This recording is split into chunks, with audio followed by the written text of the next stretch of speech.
यानंतर श्री किशोर दादाजी खमणीकर यांचं स्वागत आमचे श्रीधर बाबा जांबुदेकर हे करतील अशी मी त्यांना विनंती करतो।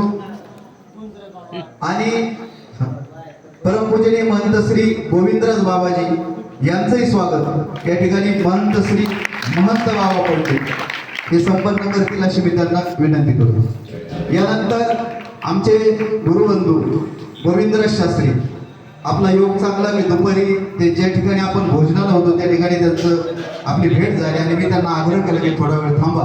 त्यांचंही स्वागत या आयोजकाच्या संचालक मंडळाच्या वतीनं या ठिकाणी संपन्न होत आहे। उत्कृष्ट संस्कृताचा अभ्यास आहे, व्याकरणावर पकड आहे, शास्त्री झालेले आहेत, अनेक 12-13 जवळपास त्यांना डिग्र्या मिळालेल्या आहेत आणि श्रीचक्र जर गुरुकुल आमच्या संस्कृतमध्ये ते प्राध्यापक म्हणून या विषयावरती सध्या काम करतात। त्यांचं या ठिकाणी उपप्राचार्य या ठिकाणी स्वागत समारोह संपन्न झालेला आणि म्हणून या सभेचं प्रास्ताविकानं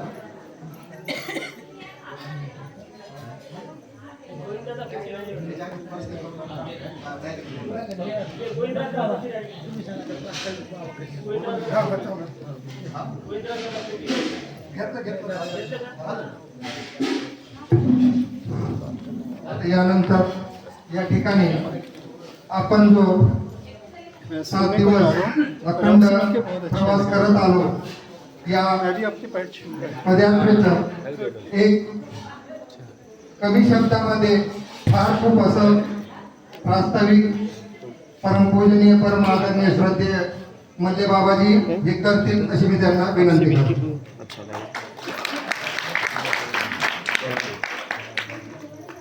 तर अध्यक्ष आणि उपस्थित सर्व साधू सर प्रास्ताविक ते म्हटले तुम्हीच करा, तर प्रास्ताविकाची सेवा माझ्याकडेच आलेली आहे।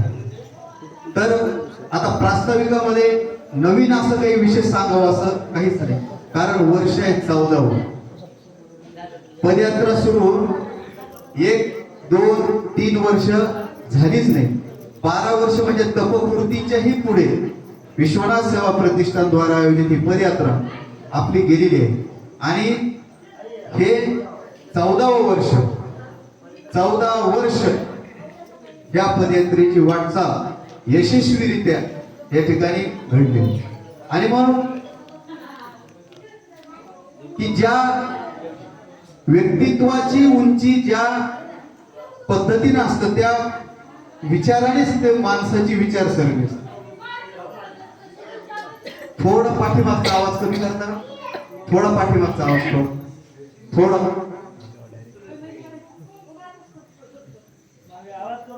माणसाची विचार करण्याची एक मर्यादा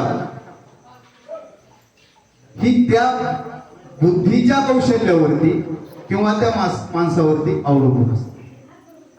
मी माझ्या बुद्धीची कितपत विचार करण्याची सरणी आहे तिथपर्यंत मी विचार करतो। मी माझा विचार करत की माझं कशात चांगलंय ही स्वार्थपर बुद्धी आहे आणि म्हणून प्रत्येकाचे विचार करण्याच्या कक्षा ज्या त्या व्यक्तिमत्वावर अवलंबून असतात। परंतु की आपला तर देवधर्म होतो, परंतु आपल्यासोबत इतरांचाही देवधर्म व्हावा, त्यांना घडावी असा उद्देश कोळीच्या देवाच्या बाबांच्या मनामध्ये आहे। म्हणून या पदयात्रेत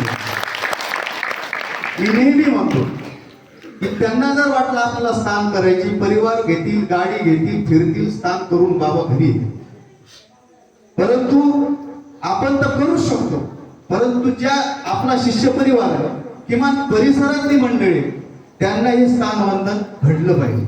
वारंवार रोज प्रवचन भरपूर झाली, तुम्ही ऐकलं की नुसते स्थान पदयात्रेमध्ये होत नाही। जे चतुर्विध साधन आहे की ज्या साधनाच्या माध्यमातून त्या परमेश्वराच्या ध्येयापर्यंत आपल्याला पोहोचायचंय, स्थान, प्रसाद, भिक्षुक, वस्ती ह्या 4ही साधनांचा संगम म्हणजे पदयात्रा आणि 4ही आपल्याला एकाच ठिकाणी मिळावे हा बाबांचा उद्देश आहे, हा त्यांचा प्रयत्न आहे की माझी उन्नती आहे, मी त्याच्यातून करूनच जाणार आहे, त्याच्यात दुमतच नाही, परंतु माझ्या सोबत तुम्हा सगळ्यांना तुमच्या सगळं आमच्यासारख्यांना त्याचा लाभ व्हावा, हाच उद्देश बाबांचा आहे. याच्यापेक्षा वेगळं कुठलं कारण नाही. म्हणून मोठी माणसांची विचारसरणी ही मोठी असते, ती व्यापक असते. आपण कुटुंब प्रणालीचे माणसं की आपण आपल्या घराचा विचार करू, कुटुंबाचा करू, मुलांचा करू आणि तिथं आपला विचार थांबल्या जातो, त्याच्या पुढे आपण जाणार. परंतु संत, महंत आणि अधिकारी यांचे विचार व्यापक आहे. त्या आश्रमाचा विचार नाही करणार, त्या आश्रमाच्या बाहेर त्यांचे पावलं त्या विचाराच्या दृष्टिकोनातून असे पडतील की माझ्या बरोबर सत्कार्य माझ्या हातून व्हावं, की माझं तर झालंच परंतु माझ्या सोबत हे जनही सगळे तरल्या गेले पाहिजे. मी रोज निरीक्षण दरवर्षी करतो की संध्याकाळी पदयात्रेनंतर मी रोज बाबांना म्हणायचो आज आपण सभा थांबूया, आज बोलू नये, लोक कंटाळले चाललेले. परंतु त्यांचा आग्रह रोज असायचा की नाही 15-20 मिनिटं थोडा वेळ का होईना काहीतरी सांगा. तात्पर्य काय की तुमच्या कानावरती 2 लीळा पडाव्या, त्या ईश्वराचं नामाभिविधान तुमच्या कानावरती पडावं आणि त्याच्यामध्ये आपली उन्नती होईल. पदयात्रा म्हणजे काय की संसाराला आपण पूर्ण आयुष्य दिलं. हे विषय पुन्हा पुन्हा घेण्यासाठी बाकी मंडळी आहे, पण थोडक्यात एकच मुद्दा सांगतो की उद्यापासून समाप्ती झाली की पुन्हा त्याच संसार याच्यामध्ये आहे. म्हणून ती 10 दिवस का होईना वर्षातून आपल्यामध्ये सुधारणा करण्यासाठी, आपल्यामध्ये बदल घडवण्यासाठी, आपल्या जीवनाला नवी दिशा देण्यासाठी आणि जसं जुने कपडे मळल्यानंतर चांगला साबण लावू तेव्हा त्यातून मळ निघेल आणि कपडा स्वच्छ होईल, ही स्वच्छता आणण्यासाठीच पदयात्रा. हेच पदयात्रेचं कार्य आहे की वर्षातून एकदा आपण स्वच्छ होऊया.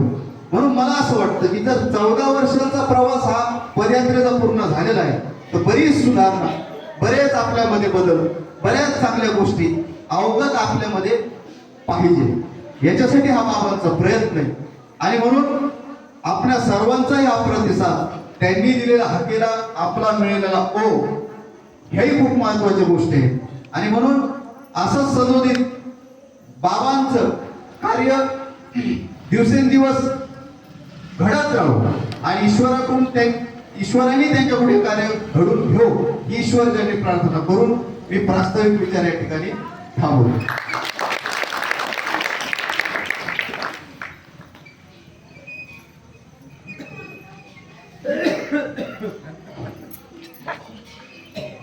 ते म्हणले संचलन तुम्हीच म्हणा. यानंतर सर्वप्रथम ज्याचा उल्लेख मी आता केला आमचे गुरुबंधू श्री गोविंदराज शास्त्रीजी, त्यांना खूप वेळ कमी आहे कारण ते इकडे जरी असले तरी ऑनलाईन क्लास त्यांचे तिकडे विद्यार्थी वर्गासाठी चालतात, परंतु मी त्यांना आग्रह केला की तुम्ही थोडा वेळ का व्हायला थांबा. आणि म्हणून सर्वप्रथम मी त्यांना विनंती करतो की त्यांनी आपले विचार या ठिकाणी व्यक्त करावेत अशी मी त्यांना विनंती करतो. गोविंदराज शास्त्री.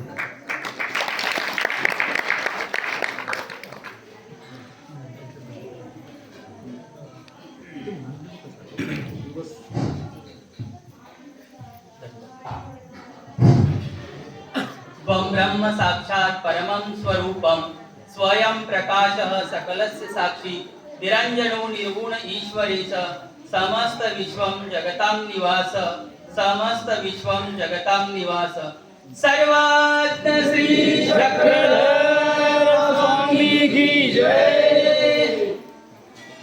गेल्या 15 दिवसापासून ही पदयात्रा सुरू आहे. आजचा हा शेवटचा दिवस आहे.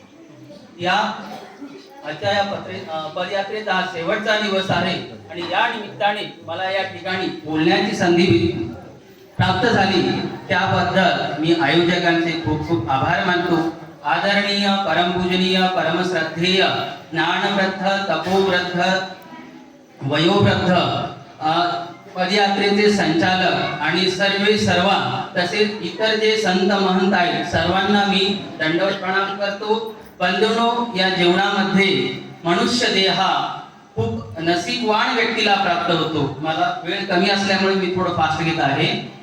या सृष्टीमध्ये मानव जन्म हा खूप कमी लोकांना प्राप्त होतो कारण 84 लक्ष योनींचे प्रकार आहेत. पण या सर्व योनीमध्ये सर्वात श्रेष्ठ योनी असेल तर ती आहे मनुष्य योनी. कारण याचा संदर्भ आपल्या ब्रह्मविद्या शास्त्रात आलेला आहे आणि महाभारत ग्रंथात इतरही ठिकाणी आलेला आहे. आहार निद्रा भय मैथुनंचा सामान्यम एतत् पशुभिः नराणाम धर्मो हि तेषां अधिको विशेषः धर्मेण हीनाः पशुभिः समानः. या श्लोकामध्ये एकूण 4 गोष्टींचा संदर्भ आले. आहार, निद्रा, भय आणि मैथुन. आहार म्हणजे भोजन. जसं आपल्याला भूक लागल्यानंतर आपण अन्न ग्रहण करतो, त्याचप्रमाणे या सृष्टीत राहणारे जे काही अन्य प्राणी आहेत, जे काही जीव आहेत, ते सुद्धा अन्न ग्रहण करतात. निद्रा म्हणजे ज्याप्रमाणे आपल्याला थकवा आल्यानंतर आपण आराम करतो, झोप घेतो, त्याचप्रमाणे इतर सृष्टीतील जे प्रकार आहेत जीवांचे, ते सुद्धा आराम करतात. भय म्हणजे भीती. आता भीती मानवाला वाटते, अंधारात फिरायला गेल्यानंतर आपल्याला साप चावेल किंवा चोर येऊन काही करून घेऊन जाईल. या भीतीपोटी आपण आपल्या स्वतःचं संरक्षण करतो. त्याचप्रमाणे इतर प्राणी सुद्धा स्वतःचं संरक्षण करत असतात. एखादा मोठा प्राणी येऊन लहान प्राण्याला खात असतो, म्हणून ते सुद्धा स्वतःचा प्रयत्न करतात वाचविण्यासाठी स्वतःला.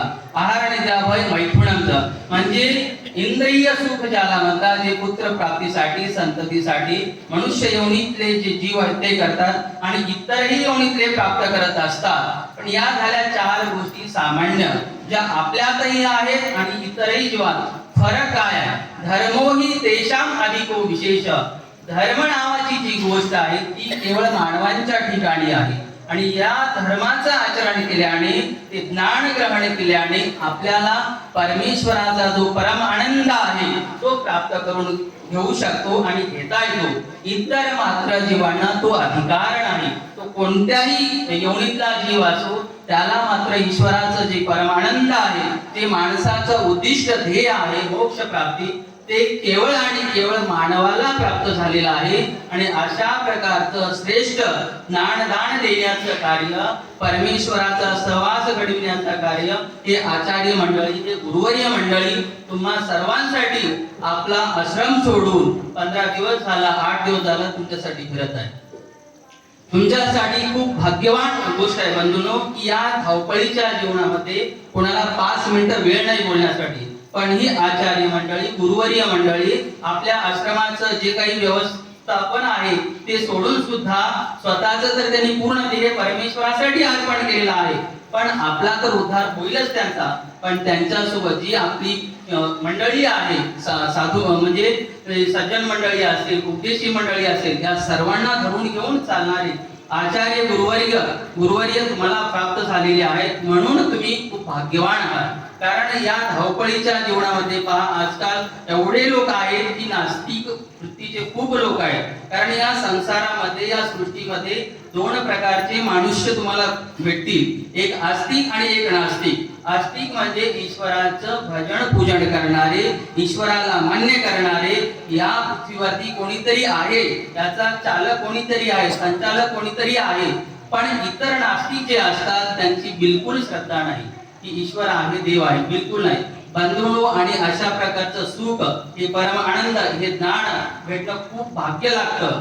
कारण इतर जे जीव असतात ते अनाधिकारी असतात, जे अधिकारी असतात ते जीव या ज्ञानाकडे येतात आणि ते ज्ञानदान देण्याचं कार्य हे आमची गुरुवर्य मंडळी करत आहेत. बंधुओ, या सृष्टीमध्ये पहा, संसारिक जीवन जगत असताना अनेक प्रकारचं दुःख असतं. कुणाला पुत्र प्राप्ती नसेल त्याला दुःख असतं, कुणाला मुलगी नसेल त्याला दुःख असेल, जर भेटलं तर सुख भेटत नाही, उद्या नशेमध्ये जातो, अनेक प्रकारचं दुःख आहे. परंतु एवढं दुःख असूनही ते जीवन जगत असतात आणि त्या दुःखातून जर मुक्तता करायची असेल तर तुम्हाला परमेश्वराच्या मार्गाशिवाय पर्याय नाही. एक छोटीशी लीळा सांगतो. देगावचा ब्राह्मण होता, एकदम जसे इथं मोठी मंडळी आहेत, सिनियर मंडळी आहेत, हे सर्वजण संसारातला सर्वजण उपभोग घेऊन आलेले आहेत. देवधर्मही करतात, संसारिकही कार्य सर्व करतात. परंतु कोणाच्या वाट्याला खूप दुःख येतं, कोणाच्या वाट्याला कमी येतं. कारण एवढंच आहे की जसे कर्म आहेत त्याप्रमाणे त्याला फळाची प्राप्ती होते. आता जसं समजून घ्या एखादं उदाहरण. एखाद्याचे वडील आहेत घरी, त्यांना 2 मुली आहेत. त्या 2 म्हणा 5 म्हणा, 5ही मुली सरलेल्या होत्या. त्या व्यक्तीचे ते जे सज्जन होते, ग्रस्त होते, त्यांना 5 मुली होत्या. 5ही मुलींचं लग्न झाल्यानंतर पूर्ण विधवा झालेल्या होत्या. आता एवढं दुःख होतं त्या दोघांना, आई बापांना मुलींचं, की त्यांना 5 मिनिटं सुद्धा भाकर खाल्लेलं अन्न गोड लागत नव्हतं. एक जर घरातला पुरुष आपला करता धरता गेला, तरुण मुलगा गेला, मुलगी गेला, तर माणसाला आयुष्यभर दुःख राहतं. पण त्या पित्याचे बिचाराचे 5ही कन्या पूर्णपणे सरलेल्या होत्या, विधवा झालेल्या होत्या. विधवा झाल्यानंतर काय झालं, मग आता गावातली जी पुरुष मंडळी होती ते सर्वजण म्हणायचे की पंचरांडा आला, पंचरांडा गेला. अशा प्रकारच्या शब्दांनी त्यांना टोमणे मारायचे. ते शब्द त्यांना जणू काही शस्त्रासारखे वार करत होते. अंधकरण त्यांचं असं होरपळून गेलेलं होतं, दुःख खूप होत होतं. परंतु तशातही त्यांनी सावरलं स्वतःला आणि आता ठरवलं की आता आपण आपली यात्रा संपवून टाकू. तरी सुद्धा त्या बिचाऱ्या बापाला एक विचार आला मुलीच्या, की आपण काय करू, आता शेवटी जाता जाता स्वामींचं दर्शन घेऊ, मग आपण पुढचा निर्णय घेऊ. या विचाराने तो आपल्या घरून गावातून निघाला आणि स्वामींच्या दर्शनाला गेला. त्या गावात जेवढी काही मंडळी त्याच्या ओळखीची होती त्यांनी एकाने त्याला प्रेमानं, जे स्वामीने सांगितलेलं आहे की महात्मेनी प्रिय वक्त्या व्हावे, म्हणजे महात्माच नाही, या पृथ्वी तलावर राहणारा जो पुरुष आहे, मनुष्य असो किंवा महिला असो, सर्वांनी प्रेमयुक्त, आदरयुक्त आपण बोललं पाहिजे. आपली भाषा कशी असली पाहिजे, अतिशय प्रेमळ भाषा असली पाहिजे. अशा प्रकारचा संदेश आम्हाला स्वामींनी दिलेला आहे संतांच्या माध्यमातून. पण म्हणजे संपूर्ण सृष्टीला तो संदेश दिलेला आहे. आणि अशा प्रकारचा संदेश दिलेला असताना सुद्धा काही लोक आपल्या वाणीतून कटू शब्दांचा वापर करतात, जेणेकरून दुसऱ्यांना दुःख होईल. अशा प्रकारचं दुःख होत असताना ते बिचारे गेले स्वामींकडे आणि गेल्यानंतर स्वामींचं दर्शन घेतात. त्यावेळेस स्वामी म्हणतात, या पंचगंगा, तुमची या पंचगंगा निगेणी असते. त्यावेळेस त्याला इतका आनंद वाटला, की इतकं छान वाटलं की त्याच्या अंतःकरणामध्ये खूप आनंद वाटला. चला, आम्हाला स्वामींनी एवढा आदरांचा शब्द वापरलेला आहे. आता मी निवालाजी म्हणे, मी धन्य झालो, मी जिंकलो. आजपर्यंत अशा प्रेमळ भाषेमध्ये एकाही मानवाने मला बोललेलं नव्हतं, म्हणून माझं जीवन धन्य झालं. स्वामींच्या दर्शनाला गेला. स्वामींचं दर्शन घेतल्यानंतर त्याला जे काही दुःख झालेलं होतं ते पूर्ण दुःख नाहीसं झालं. म्हणून या सृष्टीतून जर तुम्हाला दुःखातून मुक्तता करायची असेल तर ती केवळ परमेश्वराशिवाय पर्याय नाही. भगवंताचं जे आचरण आहे, स्वामीने सांगितले जे तत्वज्ञान आहे, त्याप्रमाणे आपण जे आत्ताच बाबांनी सांगितलं की स्थान प्रसाद भिक्षुक वासने, चतुर्विध साधनांच्या माध्यमातूनच तुम्ही सर्व काही प्राप्त करू शकता. याच्या पलीकडे काहीच नाही. कारण ज्यावेळेस परमेश्वर या सृष्टी तलावरती अवतार धारण करतात, अवतार धारण केल्यानंतर सर्वप्रथम तत्वज्ञान निरूपण करतात आणि तत्वज्ञान निरूपण केल्यानंतर जीवांचा उद्धार करतात. पण आपण तर असन्निधानी आहोत, सन्निधानी नाही. मग आपण काय करायचं? त्यासाठी आपल्याला हे 4 साधनं सांगितलेली आहेत. स्थान प्रसाद भिक्षुक वासनी, आणि हे महत्वाचं कार्य ही आचार्य मंडळी करीत आहेत. म्हणून अशी भाग्यवान जीव आहात की अशा प्रकारचे गुरुवर्य, अशा प्रकारचा तुम्हाला अशा थोर पुरुषांचा तुम्हाला सानिध्य प्राप्त झालेला आहे आणि तुमच्या जीवनाचं तुम्ही खरोखर धन्य करून घेता. कारण बंधूंनो, की सर्वजण या सप्त व्यसनाच्या आहारी गेलेले आहेत. एखादं उदाहरण सांगतो. एक राजा असतो, राजाच्या शेवटी एक प्रधान सुद्धा असतो त्याच्याजवळ. राजा पूर्ण सप्त व्यसनाच्या, म्हणजे दारूचं व्यसन असेल, कोणतंही व्यसन असेल, तो म्हणतो की फक्त हे मानवाचा देह आपल्याला भेटलेला आहे आणि हा देह पुन्हा पुन्हा आपल्याला भेटत नाही, पुन्हा पुन्हा भेटत नाही. जे काही मजा करायची आहे, जे काही आनंद घ्यायचा आहे, आत्ताच घेतला पाहिजे. सर्व काही सुख आहे ते आत्ताच प्राप्त केलं पाहिजे. अशा प्रकारची विचारधारा त्या राजाची होती.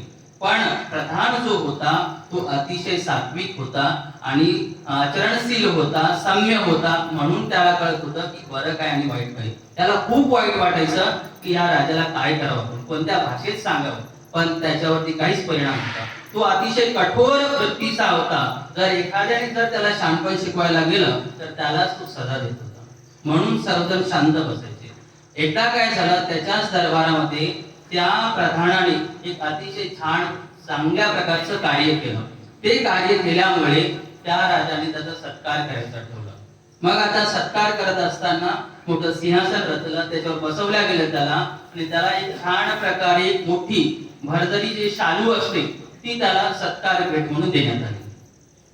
ती दिल्यानंतर त्याने जसा प्रमाणे सत्कार संपला तो बिचारा खाली आला आणि त्याच भरदरी वस्त्राने त्या शालूने त्यांनी काय केलं, आपल्या नाकाची घाण साफ केली.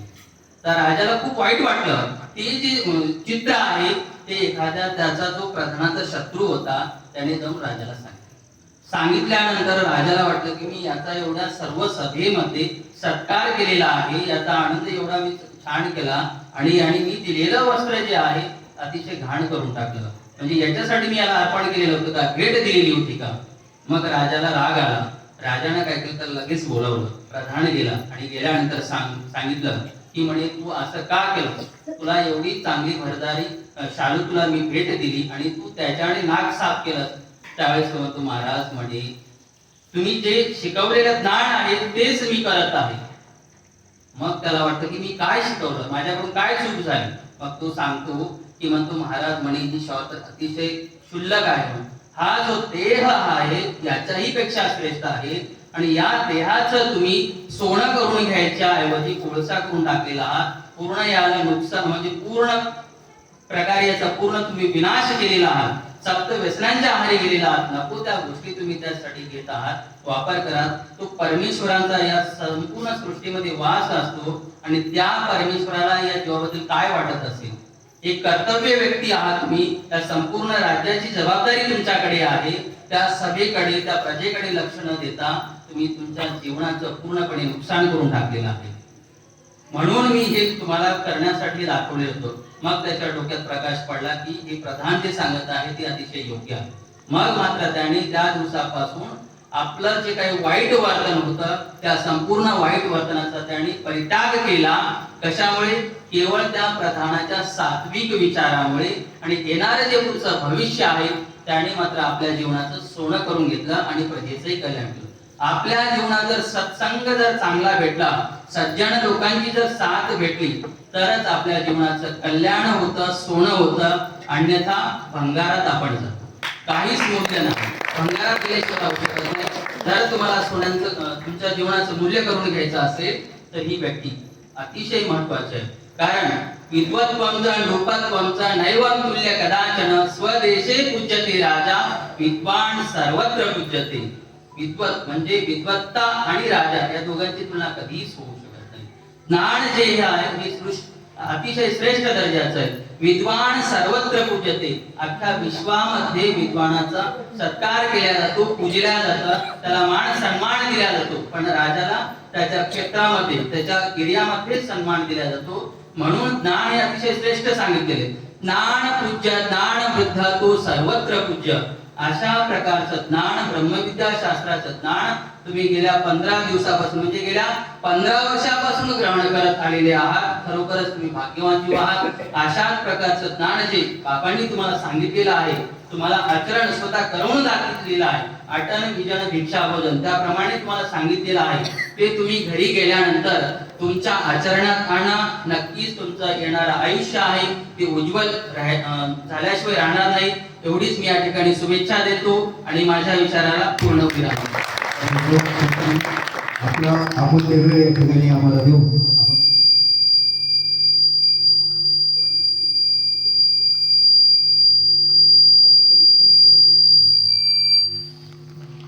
आपले धन्यवाद. यानंतर परमपूजनीय श्री विजयराज दादाजी खंबीकर हे आपले विचार या ठिकाणी व्यक्त करतील अशी मी त्यांना विनंती करतो.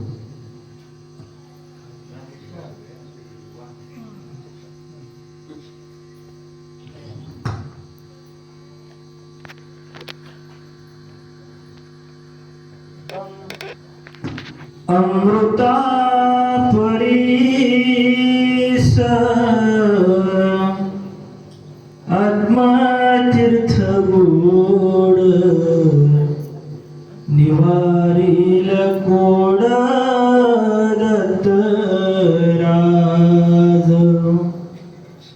निवारील कोड दत्तराज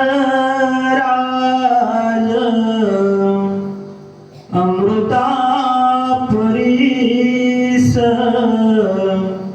आत्मा तीर्थ गोड निवारीला कोड दत्तराज श्री दत्तात्रेय महाराज की जय.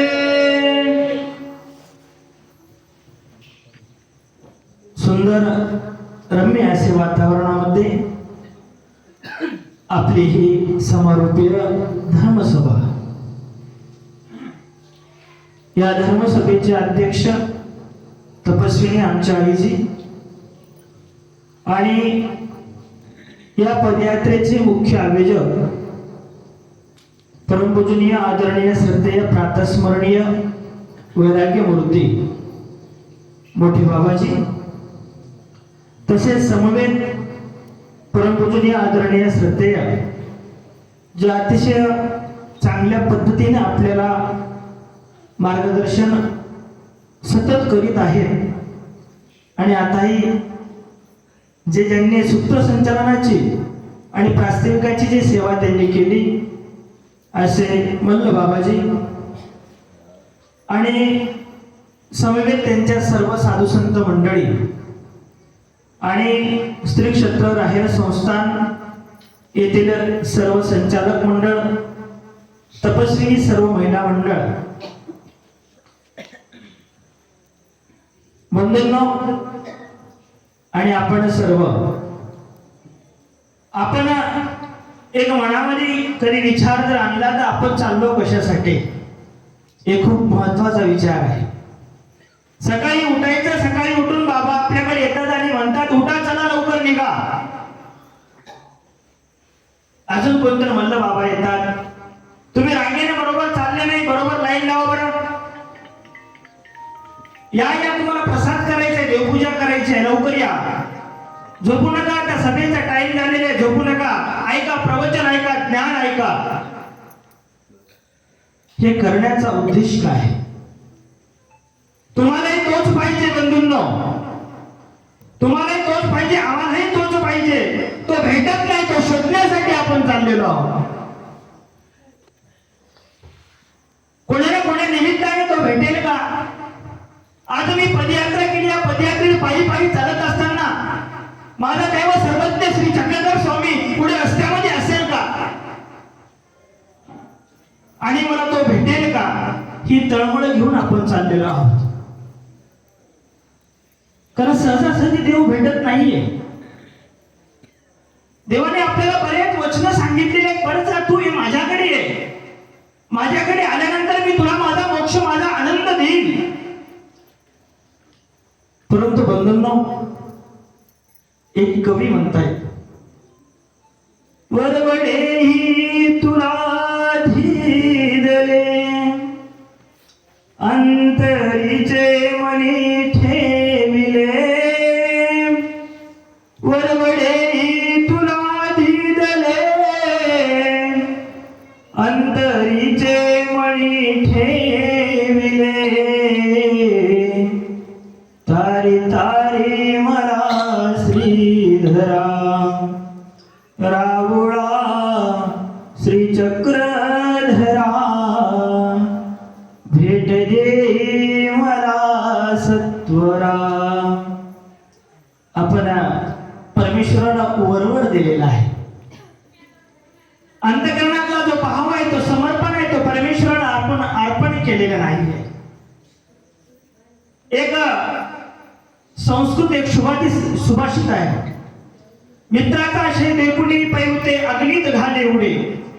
ज्या वेळेला दूध आपल्या या गॅसवर किंवा चुलीवर ठेवलेलं असतं, खळखळ खळखळ तपत असतं,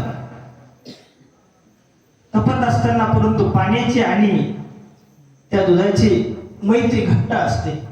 ज्या वेळेला खालून दहात अग्नी असतो आणि अग्नी खळखळ चांगल्या पद्धतीने उतू येत होतं, त्यावेळेला त्या एका बाईने त्या पाण्याचा शिपरा त्याच्यावर मारल्या तो खाली पाणी शांत झालं होत. त्यावेळेला त्या दुधाने विचारलं पाण्याला, अरे कशासाठी माझ्यासाठी आला तू, काय आवश्यकता आहे तुला माझ्यासाठी याची? त्यावेळेला त्या पाण्यानं खूप सुंदर असं उत्तर दिलेलं आहे बंधूंनो. ते पाणी म्हणते आणि दुधाची आपली मैत्री आपण एका पद्धतीने घट्ट करून ठेवलेली आहे आणि ज्या मैत्रीमध्ये पूर्ण समर्पण जर आपण देत नसाल तर ते मैत्री काय कामाची. म्हणून त्या पाण्याने त्या दुधाला समर्पण करून टाकलेलं आहे. त्या पद्धतीने आपण या परमेश्वराला समर्पण केलं पाहिजे. पूर्ण सरेंडर झालं पाहिजे. देव तू माझा आणि मी तुझा. परमेश्वर देण्यासाठी तयार आहे. पैठणची लीळा आहे बंधूंनो. सारंग पंडित आणि सर्वज्ञ श्री चक्रधर स्वामी दोघे जात असतात आणि जात असताना अचानक मध्ये एक ओढा असतो. मध्ये ओढा आल्यामुळे भगवंत सहज निघून जातात आणि सारंग पंडित नावाचा भक्त त्या ओढ्यावर थांबतो. थांबल्यानंतर तो भक्त त्या देवाला म्हणतो, देवा तुम्ही परमेश्वर आहात, परब्रह्म परमेश्वर आहात, तुम्ही सर्व सृष्टीचे मालक आहेत. तुम्ही सहज गेले हो, आम्ही या जीवाने कशा पद्धतीने यायचं, आम्ही या जीवाने हा ओढा कशा पद्धतीने पार करायचा, कसा करू आम्ही. आमच्याकडे कोणती शक्ती नाहीये, आमच्याकडे कोणत्याच गोष्टीचं काही नाहीये. तुम्ही सर्व जगाचे मालक आहात, तुम्ही सहज जाऊ शकता, परंतु आम्ही या जीवाने कशा पद्धतीने जायचं. त्यावेळेला त्या परमेश्वराने त्या भक्ताला हात दिला. हात देण्याबरोबर हाताला हात लागलाच नाहीये, थोडा वट्टच झालेला आहे. लगेच तो फक्त अशा पद्धतीने तो ओढ्याच्या अलीकडे ओढून आणला. आल्यानंतर तो म्हणतो, देवा तुमचा हात थोडाफार लागला. त्यावेळेला परमेश्वर त्याला आश्वासन देतात, अरे जीवा, अरे भक्ता, अरे हा ते ओढ्यातून असे किती ओढ्यापासून आम्ही तुला काढू, तू फक्त येथे अनुसर. सर्व या सर्व जे जीव प्रपंच ज्या गोष्टीचा त्याग करून, संसाराचा त्याग करून त्यावेळेला तुम्हाला शरण ये आणि शरण आल्यानंतर तुला या भवसागर आहे, तो संसार तुझ्या मागे लागलेला आहे. या संसाराला सोडून ज्यापर्यंत तू मायापाशी अनुसरण घे, त्याच पद्धतीने तुला आम्ही काढू आणि काढून तुला मोक्षाला आणि माझ्या आनंदापर्यंत पोहोचू. परमेश्वर किती सुंदर आपल्याला सांगते. सर्व धर्माचा परित्याग करून ज्या वेळेला तुम्हाला शरण येशील त्यावेळेला मी तुला माझा आनंद आणि माझा मोक्ष देईल. बंधूंनो, मी म्हणत नाही तुम्ही प्रपंच करताय, चालत चालत येताय, आपल्याला तुम्हाला तिथे जायचं आहे. देवाकडे भरपूर आनंद आहे. देवाला तुम्हाला मला सर्वांना देण्यासाठीच आहे आणि देवाला द्यायचाच आहे, परंतु घेण्यासाठी आपण उत्सुक नाहीये. म्हणून हा प्रयत्न बाबाजींच्या मार्फत आपण करत आहोत की देव कुठे ना कुठे असेल, तो देवाचा आनंद मला भेटेल. म्हणून आपण बाबा समवेत सर्व पायी पायी यात्रा करत करत आपण इथं आलेलो आहोत. आल्यानंतर ही आपली चांगल्या पद्धतीची धर्मसभा आणि या धर्मसभा आल्यानंतर आम्ही त्यांचं स्वागत थोडं तुटकं वगैरे केलं असेल, परंतु आचार्य बाबाजीने आमचं स्वागत केलं. तरी बंधूंनो, तुम्ही बाबा समवेत आले. बाबांचं तुमचं या श्री क्षेत्र राहेर संस्थान ट्रस्ट तसेच श्री क्षेत्र राहेर संस्थान सर्व संचालक मंडळ यांच्या वतीने तुमचं स्वागत, अभिनंदन आणि बाबांच्या आम्ही ऋणामध्ये राहू इच्छितो. आणि मी एवढे बोलून माझे 2 शब्द थांबवतो. अनेक कल्याणकारी विचार त्यांनी या ठिकाणी व्यक्त केले. नक्कीच आपलं मार्गदर्शन आमच्यासाठी अनुभव आहे. यानंतर आपले पदयात्रेकरू आशाताई गिरे 5 मिनिटात त्या ठिकाणी आपले विचार व्यक्त करतील अशी मी त्यांना विनंती.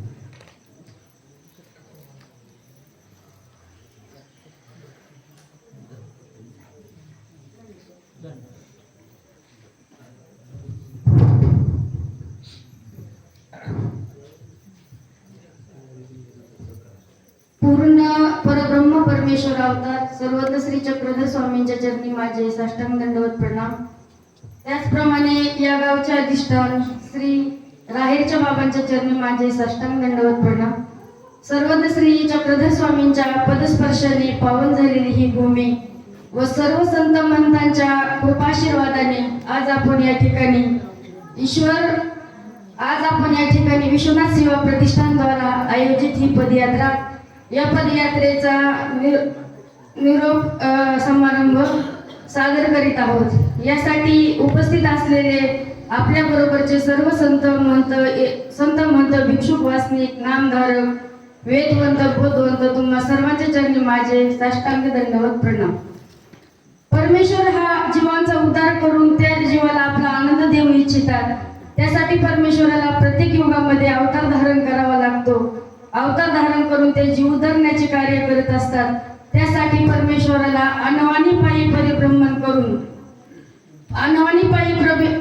करून त्या जीवांचा शोध घेत असतात। शोध घेऊन त्या जीवांना आपले सन्निधान देत असतात, त्या जीवाला आपला सन्निधान देत असतात। असे हे जीवोद्धरण परमेश्वर अवतार सर्वज्ञ श्री चक्रधर प्रभू गावोगावी वाडी वस्तीला गेले, तेथील भूमी पवित्र केली, ज्ञानी आणि प्रेमी भक्तांना आपला सहयोग दिला, समाजातील सर्व स्तरामध्ये जाऊन एकमतता निर्माण केली। अशी ही स्वामींची पदयात्रा आहे। स्वामींच्या पदयात्रेमध्ये अनेक जीवांचा उद्धार झाला, अनेक जीवांना ज्ञान प्राप्त झाले। आपल्या स्वामींच्या पदयात्रेचं वर्णन चिंतनीचे जनक आदरणीय परमपूज्य परमहंत श्री बाबुळगावकर शास्त्रीजींनी सुंदर अशा प्रकारे केले आहे। ज्याने मोक्ष मार्ग निर्मिला तोची वाट सुरू झाला, ज्याने मोक्ष मार्ग निर्मिला तोची वाट सुरू झाला, पाऊल वाटेने चालला वाटाडे जगाचा। आदी अनेक विधी मूल्यांचे संदेश देत स्वामींनी मराठी भाषेमधून सामाजिक क्रांती घडवून आणली। असंविधानातील जीवांसाठी अस्थिपरीचे निरूपण केले आणि अव्याहतपणे जीव उद्धरण्याचे कार्य सुरू ठेवले। परमेश्वराला जीव उद्धरण करण्याचे कार्य गतिमान करण्यासाठी आदरणीय परमपूज्य परमहंत श्री आदरणीय बाबाजींना पदयात्रे या संकल्पनेचा संकेत दिला। परमेश्वर जणू काही त्यांच्या कार्याची आपल्या निगळावरती श्रीकर ठेवून वाट पाहत होते की कधी हा जीव परमार्गामध्ये येईल आणि माझा प्रचार आणि प्रसार समाजामध्ये पोहोचेल। परमेश्वराचा हेतू जाणून बाबाजींनी आदरणीय गुरुवारांच्या सहकार्याने, गुरुबंधूंच्या सहकार्याने, आपल्या सर्व शिष्य मंडळीच्या सहकार्याने पदयात्रेस प्रारंभ केला। बघता बघता या छोट्याशा बीजाचे मोठ्या वटवृक्षामध्ये रूपांतर झाले आहे। आज या पदयात्रेची वाटचाल जवळजवळ तपपूर्ती पूर्ण होऊन रौप्य महोत्सवी होत आहे। अशा प्रकारे धर्मकार्याची गुढी उभारण्यात आली। पदयात्रेच्या माध्यमातून समाज प्रबोधन व तीर्थस्थान दर्शन होऊ लागले। अज्ञान लोकांना सुद्धा स्थानवंदनाची गोडी निर्माण झाली। गावागावातून, खेड्यापाड्यातून, तालुका जिल्ह्यातून पदयात्रेला मोठ्या प्रमाणामध्ये सहभाग मिळू लागला आणि आपल्या धर्माचा प्रचार आणि प्रसार पदयात्रेच्या माध्यमातून मोठ्या प्रमाणामध्ये होऊ लागला। ज्याप्रमाणे आकाशामध्ये तारे चमकत असतात, त्याप्रमाणे परमार्गामध्ये आदरणीय बाबाजींचं कार्य चमकत आहे आणि प्रकाश देत आहे। बाबाजींसारखे हिऱ्यासारखे चमकणारे रत्न आपल्या या मानुभव पंथाला लागले आहे आणि त्या हिऱ्यासारख्या चमकणाऱ्या रत्नामध्ये आज आपण सहभागी होऊन तीर्थस्थान दर्शन व प्रसाद वंदन हे करत आहोत। बाबा नेहमी धर्म कार्य करत असतात। स्वतः धर्म कार्य करत असताना इतरांनाही धर्म कार्य करण्यामध्ये ते मदत करत असतात। बाबा अतिशय स्थिर प्रज्ञाप्रमाणे स्थिर आणि शांत असतात। कितीही मोठी संकष्ट आली तर एकदम स्थिर आणि शांत राहत असतात। बाबांना काही जण प्रश्न विचारतात की तुम्ही एवढा मोठा जनसमुदाय अनोळखी तालुक्या जिल्ह्यातून फिरत असतात, ते कसे शक्य करतात? बाबाजी सहजपणे म्हणतात की माझ्या साधना त्या परमेश्वराचं कार्य आहे आणि ते सहजगत्यापणे पार पडते।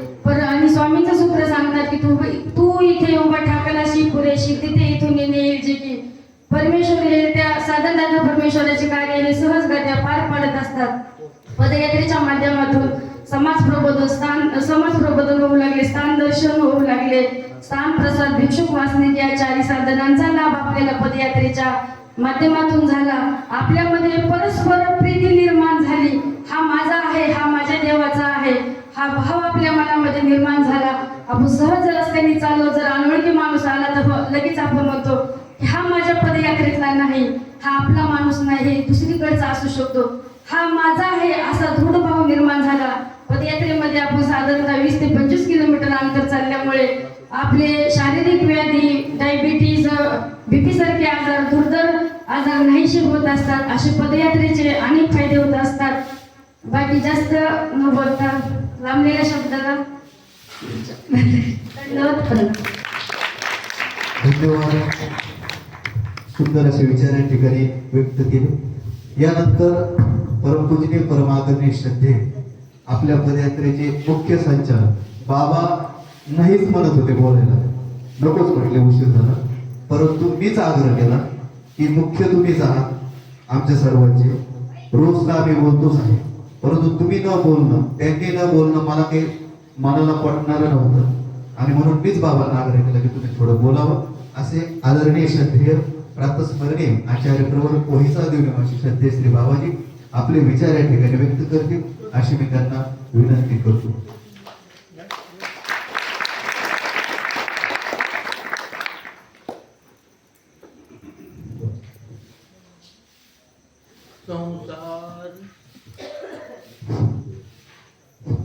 संसार संगे भूषी नलो मी, कृपा करी रे दत्तराज स्वामी. प्रारब्ध माझे सहसा टळेन, दुर्वीन दत्ता मद कंठवेन, दुर्वीन दत्ता मद कंठवेन. श्री दत्तात्रय महाराज की जय. सर्वज्ञ श्री चक्रधर स्वामी की जय. परब्रह्म परमेश्वर अवतार पंचकृष्ण त्यांच्या श्रीचरणी दंडोत करून आपली ही छोटी खाली असणारी विश्वनाथ सेवा प्रतिष्ठा यांची पदयात्रेच्या 14 वर्षाचा समारोपीय सभा आणि या समारोपीय सभेला अध्यक्ष म्हणून आपलेल्या परमपूज्य तपोनिधी वयोवृद्ध ज्ञानवृद्ध अशा असणाऱ्या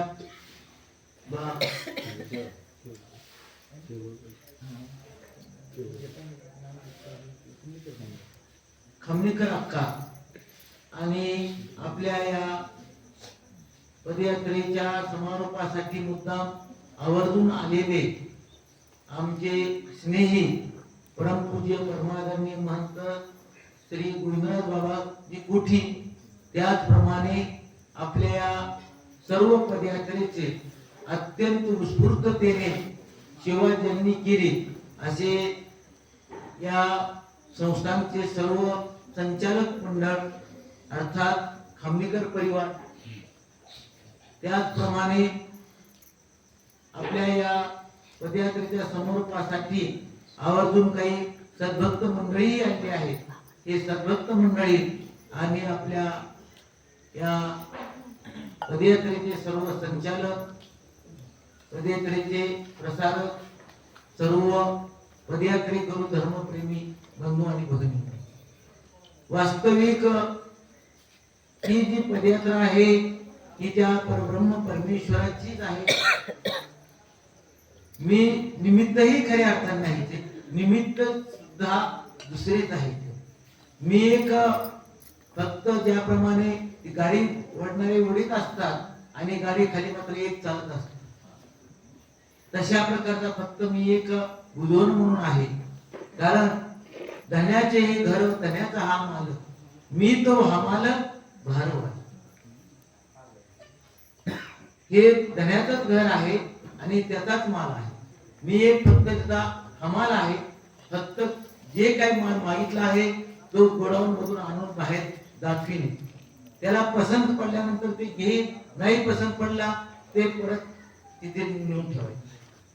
नेऊन आणणे आणि नेणे या दोन्हीचीही जी काय हमाली आहे या हमाली निश्चितच तो मालक घ्यायचा आहे. आणि अशा याच्यातून ही सर्व पदयात्रा, सर्व सद्भक्तांची, सर्व आमच्या संचालक मंडळाची आहे.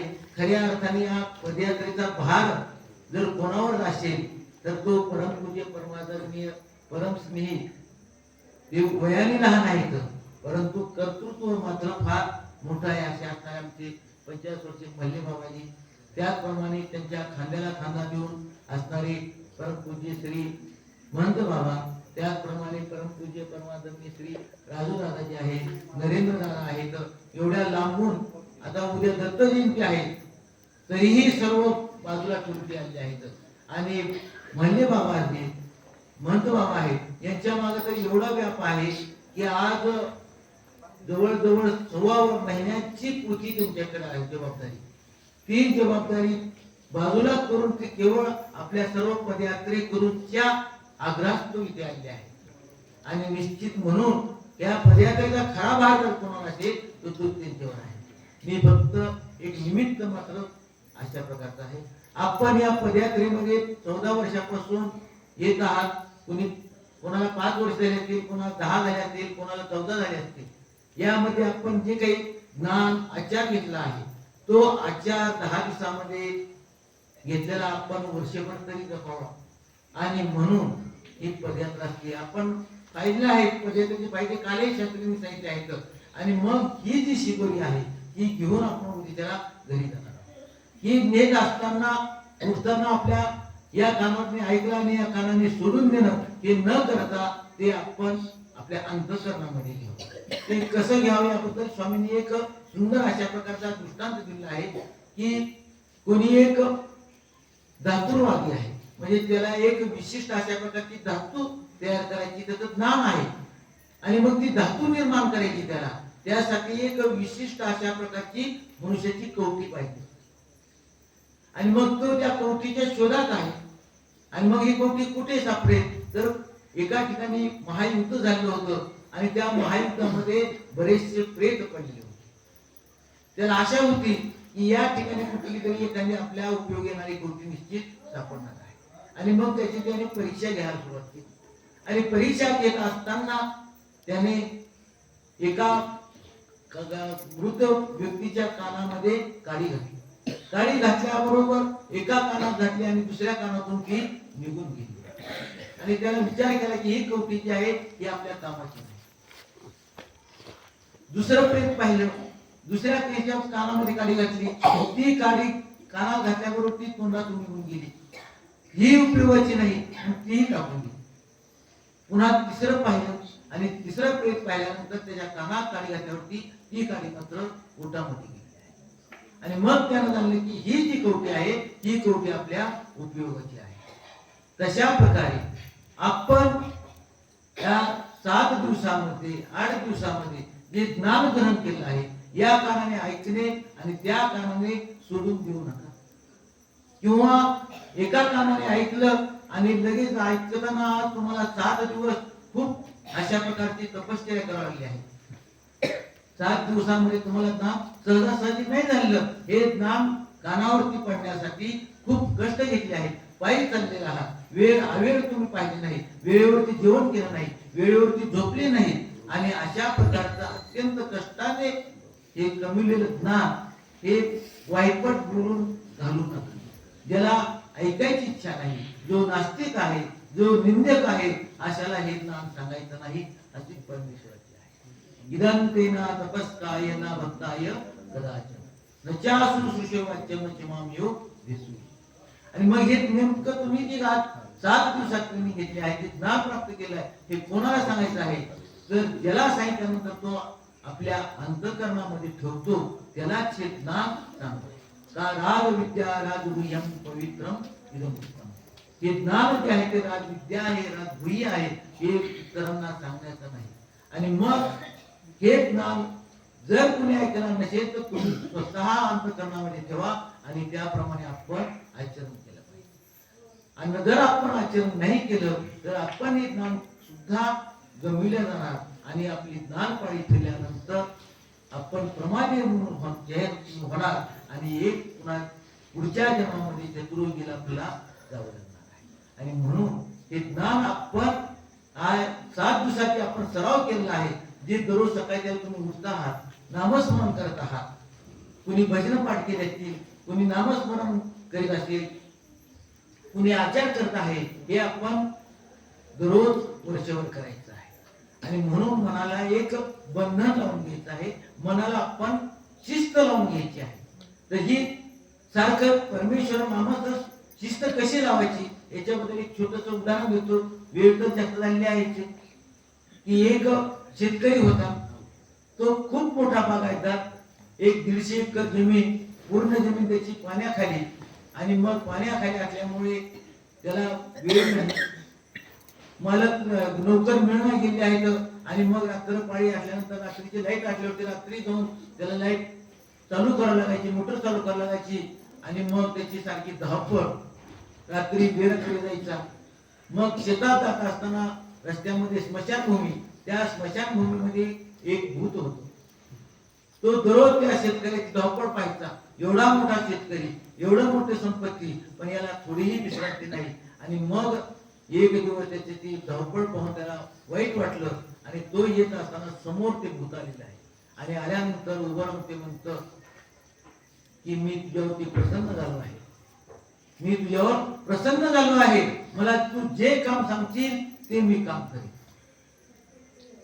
कोणतंही काम सांग मी काम करेन, फक्त माझी एकच अट आहे. आणि काय अट आहे तर मला फक्त काम पाहिजे, मला काम पाहिजे. ज्या वेळेला तू काम नाही म्हणशील त्यावेळेला मी तुला फोन टाकतो.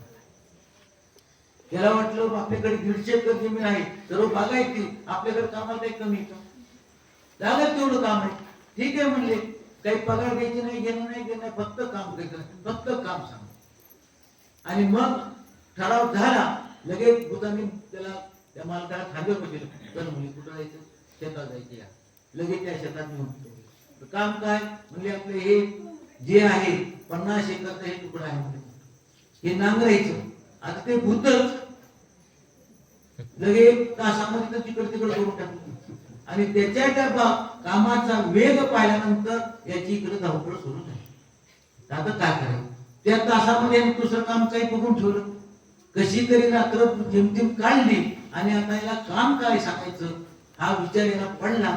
आणि मग आता एक काम सांगून दिले की बाबा हे आपल्या इथं जे काही पालवी आलेले आहेत, ते झाडं आहेत, एवढी झाडं उपटून काढून या तुकड्यामध्ये, आणि त्याला सांगितलं, आणि या शेतकऱ्याने तिथून पळ काढला, आणि पळ काढल्यानंतर तो सरळ पळत गुरुकडे गेला. एक साधू महात्मे झाडाखाली बसले, त्यांच्याकडे आला, आणि त्यांना सांगितलं की असं असं आहे, म्हणजे मला भूत प्रसन्न झालेलं आहे. भूत हो म्हणे, भूत प्रसन्न झाले, परंतु असा झालंय, त्याला काम नाही सांगितलं तर ते मला खाते.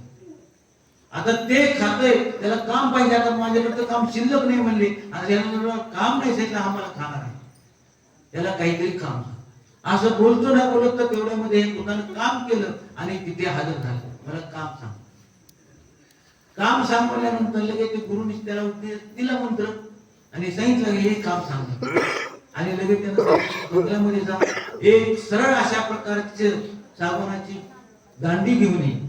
लगेच गेलं की 5 मिनिटांमध्ये दांडी आणली. आणल्यानंतर सांगितलं की ते फुल खड्डा खांदा खड्डा, दांडी उभी करायला लावली, उभी केली, आणि सांगितलं आता काय करायचं, तुला एकच काम म्हणले, वर शेंड्याला जायचं, खाली यायचं, वर जायचं, खाली, तोपर्यंत जोपर्यंत तुम्ही तुला दुसरं काम सांगत नाही तोपर्यंत तुला हेच काम. तशा प्रकारे आपण जे काय आहोत, आपल्या सर्वांना भूत प्रसन्न झाले, सर्व मनुष्यांना, एकाला दोघाला सर्वांना भूत प्रसन्न. आणि कोणतं आहे, कोणाला पैशाचं असेल, कोणाला कशाचं असेल, हे प्रत्येकाला भूत प्रसन्न झालं आहे, आणि भूत प्रत्येकाला खात आहे. या भूतापासून जर आपल्याला वाचायचं असेल तर परमेश्वराचं नाम हे सर्वात महत्वाचं आहे. आणि म्हणून प्रत्येकाने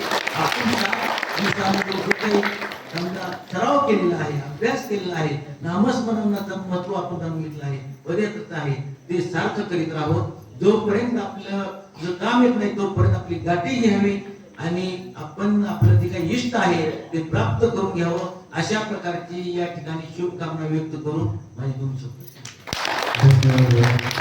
खऱ्या अर्थानं बाबांनी अगोदरच सांगितलं की त्यांची सुप्त अवस्था आणि त्यांची व्यापकता अशीच आहे की तुम्हाला देव घडावा, तुम्ही देव बघावा, आपल्यामध्ये, तुमच्यामध्ये आणि माझ्यामध्ये शिस्त यावी, काहीतरी मी नवीन शिकावं, बघण्यात यावं, काहीतरी आचरणात नवीन गोष्टी कळत असतं.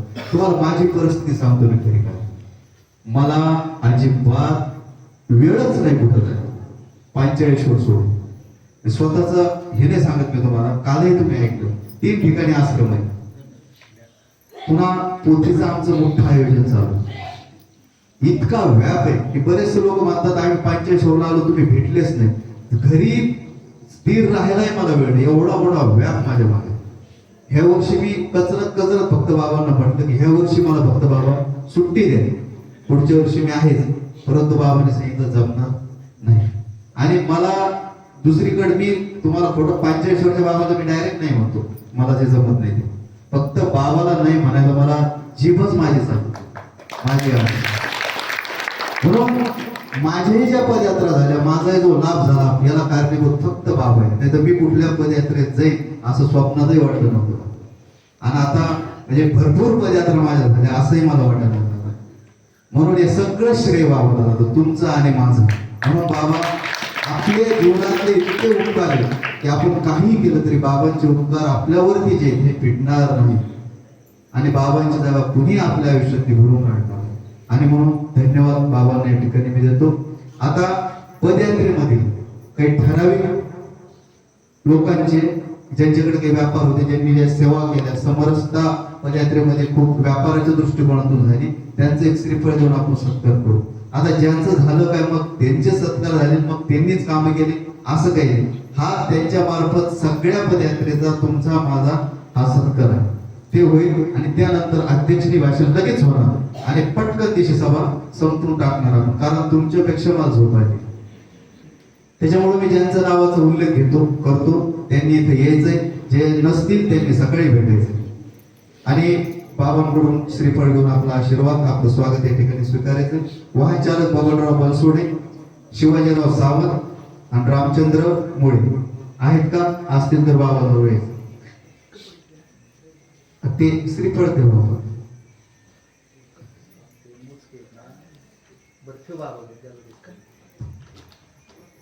बबनराव बनसोडे, शिवाजीराव सावंत, रामचंद्र मुळे ज्यांची नावं घेतोय मी, एका प्रथमच उल्लेखामध्ये आपण या ठिकाणी यायचंय. त्यानंतर वाहन चालक आमचे अनिराज बाप्पा बेडकर,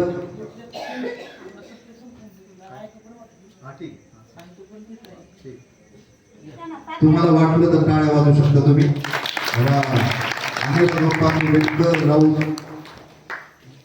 राजू गोरख, श्री बाळू मुळे, राम पटाई, गणेश राख,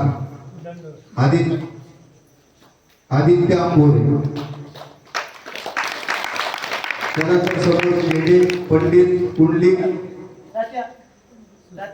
सस्ते, गुरुबा सस्ते, माजी झेंडे बालाजी शिंदे, दादाराव रीतापुरे. त्यानंतर घंटी भारत गायकवाड.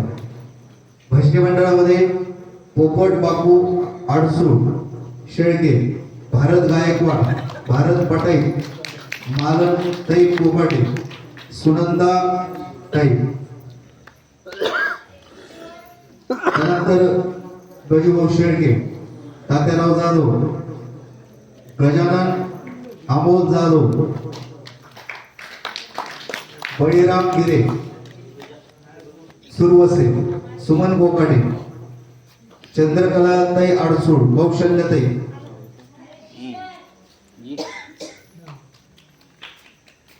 बाबासाहेब कोल्हे, रणजित बापू होते, श्री हरी रेतापुरे.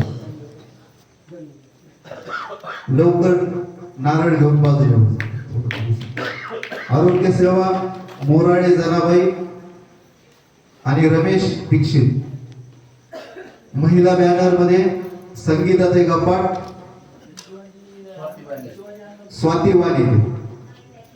झेडे महिला आशाताई गिरे, सुनीताताई गिरे. पालखी सेवा राधाबाई गिरे, मंगल शिंदे, शोभा गिरे, छाया गंगणे, शोभा गंगणे, सावंत सुनीता, अनिताताई. त्यानंतर चंद्रकांत आडसूळ, अवधूत ठोकड. बिछाण्याची ती व्यवस्था केली, परंतु रोज पाठीमागं काय राहिलं, पुणे साहित्य राहिलं का अशी काळजी त्यांनी घेतली. अवधूत ठोकड. आणि रामा किसन बनसोडे. व्हिडिओ सेवा राजेश मेकेवाड.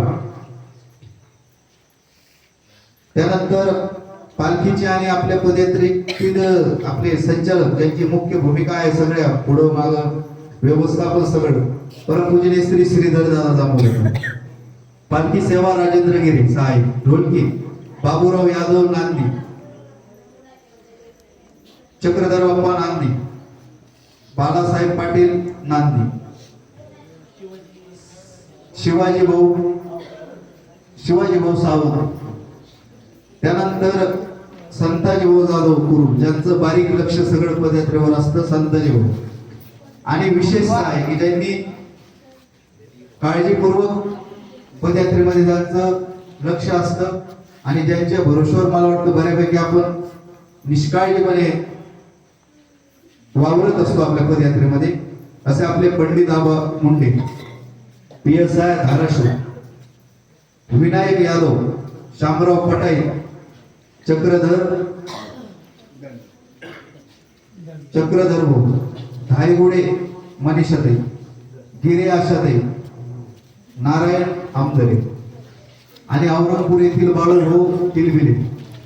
भजन प्रत्येक आरती असं चांगल्या भजनाचे 7 पदयात्रे